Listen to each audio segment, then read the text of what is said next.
Welcome to Roundtail Radio. Through our conversations, we discover the holy and the ordinary, look for moments of grace and peace, and redefine what we talk about when we talk about faith. Good morning, Ed. Good morning, Leslie. How are you? I'm good. How are you?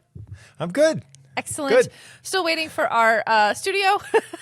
So we are remote again, but I think the audio at least is going well. So I'm pleased for that. It's great. Yeah, you helped me to set up a nice remote station here out on the satellite moon. Satellite moon. I love that. That's great. So what are we talking about today? Well, I don't know exactly why this thought leapt into my mind, but I thought, hey, why not? Right? You're up for anything. So Always. Right. So I was having a really rich conversation last week with a friend, and we were talking about how books are written. And sometimes, there's a beautiful flow to a book, and it's chapter after chapter, and the chapters can be quite long. But there's also a form of writing where the chapters can be exceedingly short, almost as if they're composed of fragments.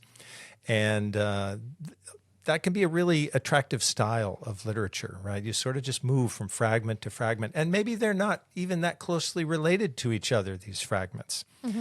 And so that led me to think about an image of documents from the New Testament, these old original, the papyrus forms of these documents, which on occasion, ripped off or were burned, or heaven knows what happened to them. Water damage. Spilled water on them, exactly. Yeah. So fortunately, we have some complete manuscripts of our sacred texts, but some of the ones that have been, handed down through the centuries are just in really rough shape, and they are fragmentary. And it has made me think over the years, wow, what would it be like if that's all we had?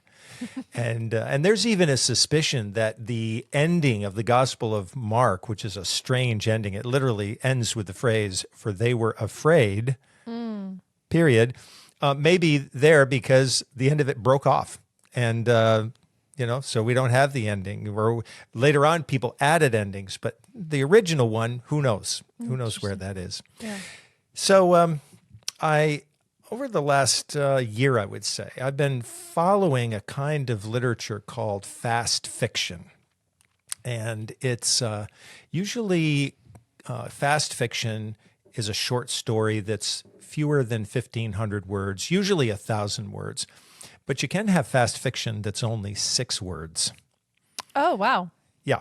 So that is a particularly challenging thing to do, to write a story in 6 words. Yeah, right? Isn't there that famous, is it the Hemingway, that little Hemingway That's thing right. about the crib for sale or whatever The it baby is? shoes. Yeah, right? that's what it is, yeah. Right, exactly. So very powerful image, right? But only a few words.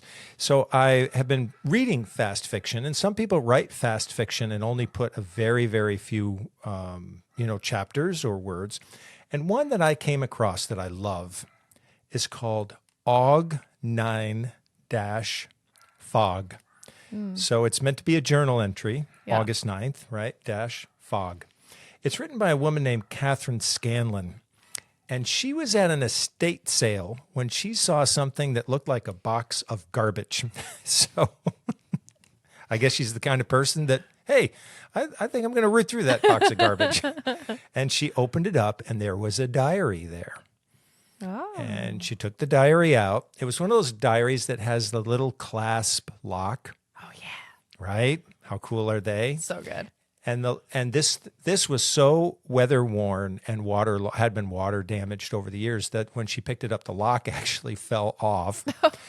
But when she opened it up, there, neatly tucked into the first page, was the key. So it still had its key and its lock, but they were sort of in different parts. And she brought it home. She didn't think much of it for a while. And then she started reading it. And she read this off and on for 9 years. It was the diary of a woman in her mid-80s living in Illinois, just recording daily events in her life. So as a creative person, Catherine Scanlon copied all of these entries and then got out her scissors and then mixed them all up. Oh. And created another diary out of interesting. the original one, still using the original woman's language. And one of the diary entries says, Clear, nice winter day.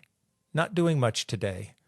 Little squirrel came this AM and he sure likes cornbread. Had letter from Bertha. She's better and contented out there. And that's it. Wow. And some of these entries are only 5 words long. She said, I'm painting today, clouding at noon. Interesting phrase, clouding at noon. So this made me think about our days, how our days are composed of these fragments. And when we look back over each day, I think what we tend to see are a series of fragments. We can't always remember every detail of the day. Right.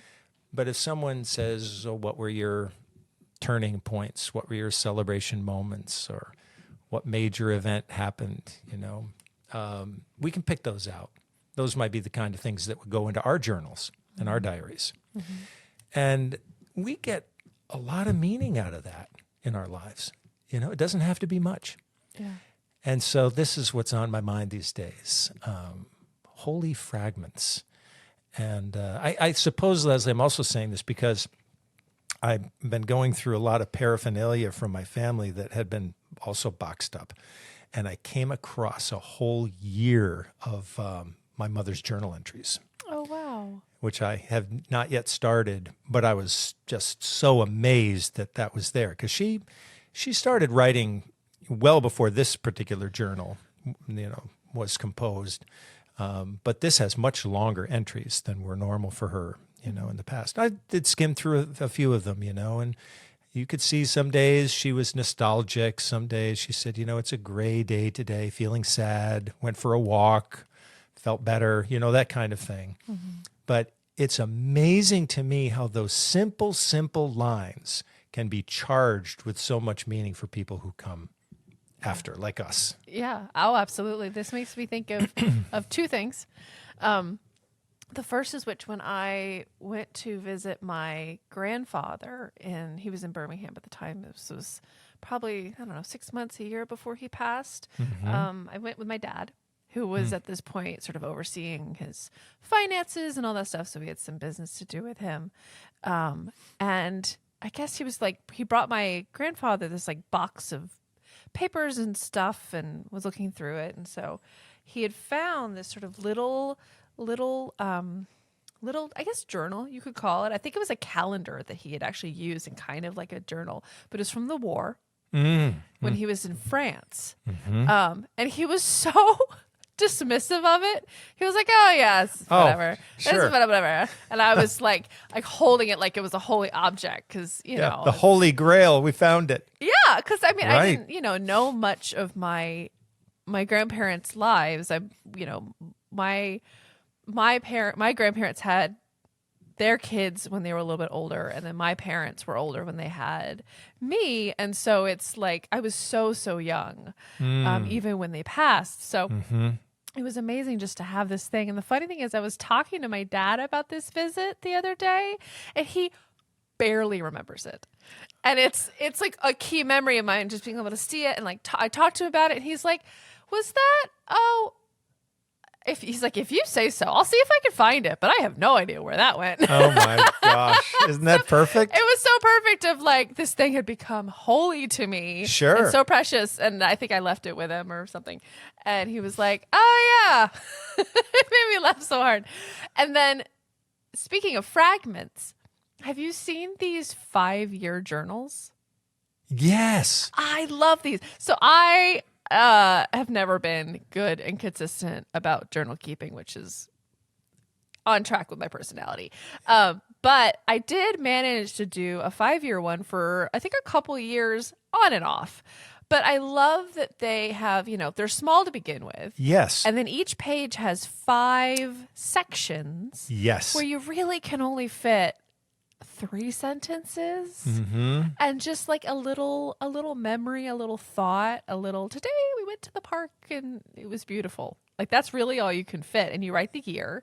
And so each day is March 17th. And then you write whichever year you're filling in. And then you get to see March 17th, 2019, March 17th, 2020, the difference that was, that kind of a thing. And I think those are so I love that approach. To me, that's the only one that's ever come close to working in my life as a way to record just thoughts or little memories.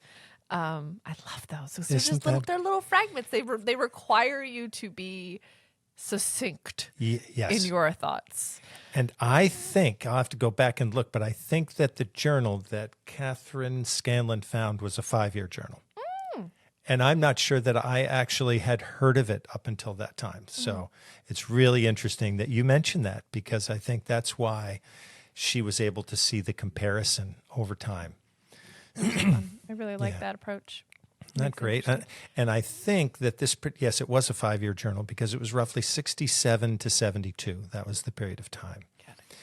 And so it's I think it's really fun to think about how so much meaning can happen, can be held in such a small vessel, right? Like a 5-year journal. And I guess the other thing I'm thinking is that, there's a phrase that's attributed to Mother Teresa, and that is, she said once, we cannot do great things, we can only do small things with great love. And I know that people do, in fact, do great things. But for most people, I think doing small things with great love is, in fact, the more accessible approach. And to really invest in every action, to be intentional enough to say, I'm going to invest love in this. And so I think that's what held Catherine Scanlon's attention as she went back and looked at these. And you think about one person reading someone else's journal, for 9 years before she ever decided to do anything with it creatively from her own standpoint. It's kind of fascinating, right? And she almost creates a collage out of it, because she's it's like an artist would find photographs from the past and then cut them up and rearrange them into other pieces and other images. And that's kind of what she's doing. And I think that's, in a way, what we do with faith, right? We take insights from the past. We take a little text here, part of a song there, something somebody said over there, and we bring that together. And then it creates a little bit of maybe a momentary wholeness for us. And we only need it for a short space of time. And then on it goes. And so I guess last thing I would say about this is that writing between 1967 and 72, what a time of tumultuous change, right? Upheaval, a revolutionary period in our nation's history. And but she's aware of, a squirrel who likes cornbread. I love it. Yeah, the not big missing and anything. The small. Yeah, the big and the small. And I also think, there's that kind of ridiculous saying of, how do you eat an elephant? Right. One bite at a time. How do we do anything big? Lots of small actions done with love and done with intention. Yeah. And I think that's the only way you can do something big, right? I think so. It's so funny you say this, because some years ago, a very dear friend gave me a book.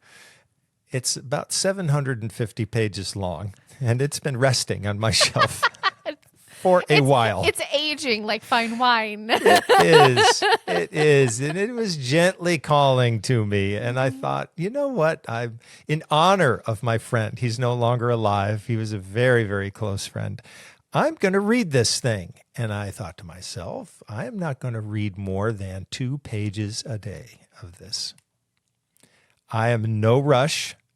There's no reason. I'm not going to be a better person if I grind through 750 pages in 10 days. Sure. It's not going to work that way. But who knows? Over the course of a year, 2 pages here, 3 pages there, really limiting myself. Maybe it will sink in and I can savor it, right? Yeah. How's it going? So far, slowly. As it should, one bite at a time. Exactly. And it's a fragmentary approach. And I guess I have to looking back on my life, I would say that my introduction to ministry, my introduction to theology, came through a book of fragmentary writings. A friend of mine, a pastor at the time, this is when I was in college, gave me a collection of a book, a collection of letters and poems called Letters and Papers from Prison. And it had been written by a German theologian, Dietrich Bonhoeffer, who'd been arrested for his involvement in a plot to assassinate Adolf Hitler. And so in prison, he didn't try to write long books. He had written, sort of a typical looking books, but from prison, he wrote fragments and sometimes longer letters, but mostly just very, very momentary bursts of energy. Write that down, a paragraph long, maybe less, sometimes just a single line. And that was it. And so that book, more than any of the other books that he wrote, has, I think, been the most enduring and the most popular because we can recognize the fragmentariness of our own lives and how important that is. And I think it's also maybe important to bring into this conversation the idea that some things are written and meant to be heard and seen and read in fragments. But then sometimes we have a tendency to fragment out pieces that maybe lose something when they're no longer in context. True. I think of sometimes when scripture is quoted from chapters that were not fragmentary elements and quoted and lose something in that and are used to maybe judge or condemn, frankly, and that's sort of the other side of it. And I feel like there's something in that maybe that's worth discussing today. I think that's a wonderful point. Yeah, I mean, we can use the fragments to almost as stones in a wall, to buttress a position or to wall ourselves off from other views. So we have to be very careful of, I think you used the word context, and that was one of I would say if there was one word that was used repeatedly in my seminary experience, it was context. Pay attention to the context. Be careful about fragmenting out something in order to, make a point. And that used to be a very popular preaching style, that pastors would indeed fragment out something and they would take that one piece and build a message around it. Yeah. But without any regard for the setting, the other texts around it. And it's dangerous, and it's really not respecting the text in some ways. But it can also be said that I think the Gospels were created by people who liked to layer things. And they sort of took stories and layered them one after the other, kind of putting them together. And that's part of the artistry of it. But, it's a completed whole when it's like that. There's a sort of an overall design. And we have to be careful about breaking up that design. Well, and a lot of the New Testament writings were written sort of as sequels, if you will, to Old Testament writings. That they were assuming a knowledge base that I feel I personally don't have when I'm hearing these scriptures. And one thing I really appreciate that you do in our Sunday service is that you give, every time we have a scripture, you give all the context it feels like you can about it. And sometimes to me that is it's like a message, a sermon unto itself. Sometimes for me, that's actually something that is part of the things that I take away that day, because it completely takes the blinders off, I think, a little bit, and gives me a broader view. And I appreciate that that's something you do so intentionally every single time. Well, that's good. And I appreciate that that's not to keep that up for so long. It's not a quick, easy, you Right. must be so intentional about it, right? Yeah, sometimes I just think to myself, it would be a lot easier not to say any of this. Just let it go, Ed. Let it go. I feel that so deeply in my own things, yeah. Why did I start this? Oh, I got to keep going now. Right, exactly. Well, for the online service, God bless all of our online audience, for the Sunday messages, because I'll sometimes be in the midst of recording, I'm thinking, the context is 7 times longer than the reading. So Ed, It's a little long. dial it back here, you know. No, do not dial it back. We're all going to school. Oh my gosh. Well, I love the connection you've made with these writers who saw their forebears, you know, as having given them the impetus to write some of these texts. And it's kind of like us today, you know, we read something in the paper and we think, I've got to save that. I'm going to use that one day. And their main repository for doing that were their Old Testament texts, you know, the Hebrew Bible texts. So, and who knows, you know, they may have had them in fragmentary form. You know, we don't know if they had the whole. And I sometimes wonder whether some of those people just learned bits and pieces from their teachers who had learned bits and pieces from their teachers, you know, Right. so it goes down through the years. But a little can go a long way. It turns out, you know, Yeah. and I think that's just a gift that, and I just keep thinking about the simple wonder and miracle of people who take those few moments to record what's down. And I think, Leslie, a lot of people are in your grandfather's camp that when you say to them, you know, like, wow, what is this? They're like, it's just stuff I wrote down, you know, it's no big deal. And like, no, it is a big deal, right? Yeah. He's like, it was cold today. Hey. That's all you need to know, you know. You know? If there's only that, nothing more, that's still something. That's what he thought that day. It paints a picture, right? Of It something does. you can't, you know, we can't imagine. It adds, you know, here's a comparison. So have you seen those history and color Yes. things? Oh, they're so good. On Oh Netflix. my heavens. It's Yes. so amazing. And Moving I feel like fragments. yeah, I feel like when we get these, it adds color to this picture that we have of, you know, of people or of that time. And it's so Yeah. easy to think that it was so long ago. Right. These it little really clips of wasn't. film. Yeah. Well, and it's also my number one favorite factoid that Anne Frank, Martin Luther King Jr., and Barbara Walters were all born in the same year. Oh, remarkable. Wow. Which makes my brain explode.